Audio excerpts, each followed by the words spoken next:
सभी विद्यार्थियों को नमस्कार। हम जो है सचिवालय में आरो भूगोल के अध्याय 3 को पढ़ रहे हैं, जिसमें नदी के बारे में दिखाया गया है। गंगा नदी उदाहरण है किसका? अफवाह, पूर्वी अफवाह का। बांग्लादेश में गंगा नदी को पद्मा के नाम से जानते हैं। सुंदरवन डेल्टा का निर्माण गंगा और ब्रह्मपुत्र करते हैं। मंदाकिनी नदी जल प्रवाह अलकनंदा से नदी से संबंधित है। भागीरथी एवं अलकनंदा नदियाँ देवप्रयाग में संगम होता है, दोनों का देवप्रयाग में संगम होता है।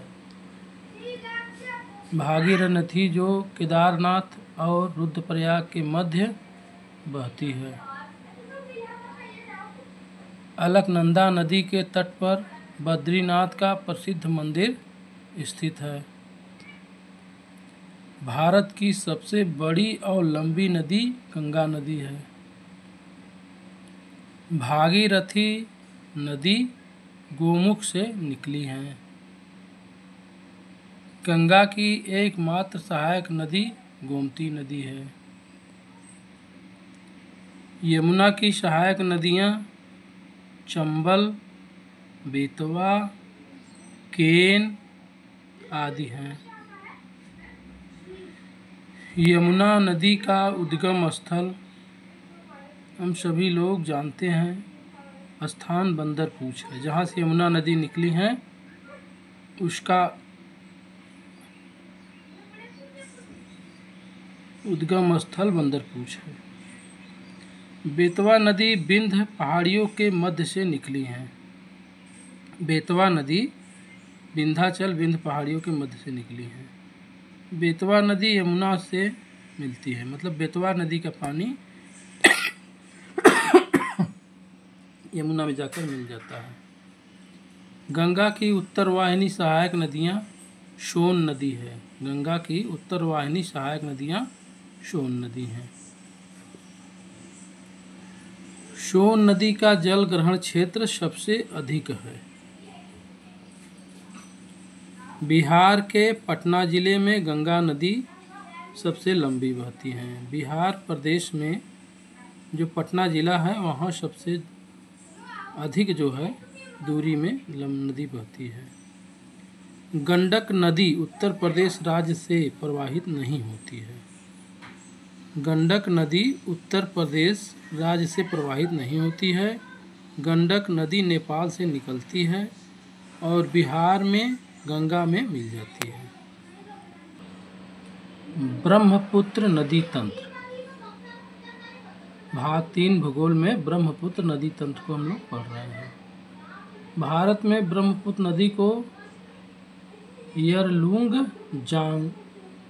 जांगबो नदी के रूप में जाना जाता है।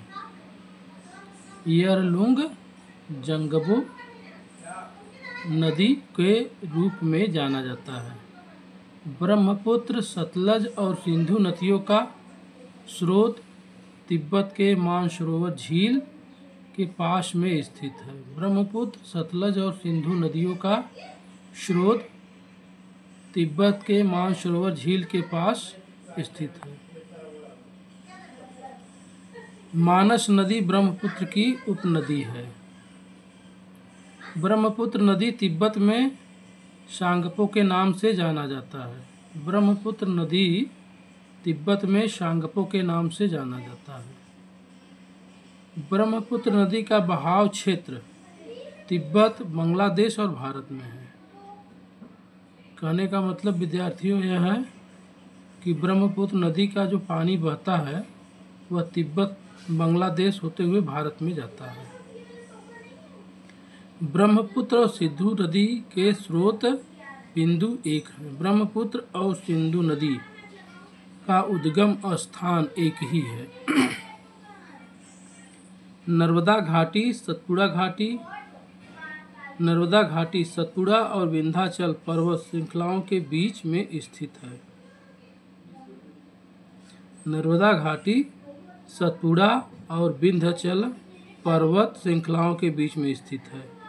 नर्मदा नदी भ्रंश द्रोणी या रिफ्ट घाटी से होकर बहती है। नर्मदा घाटी उदाहरण है भ्रंश घाटी का। नर्मदा नदी डेल्टा का निर्माण नहीं करती है। नर्मदा नदी डेल्टा का निर्माण नहीं करती है। ताप्ती नदी विभ्रंश घाटी में प्रवाहित होती है। ताप्ती नदी विभ्रंश घाटी में प्रवाहित होती है। ताप्ती नदी बंगाल की खाड़ी में नहीं मिलती है। ताप्ती नदी बंगाल की खाड़ी में नहीं मिलती है। नर्मदा नदी अमरकंटक से निकलती है।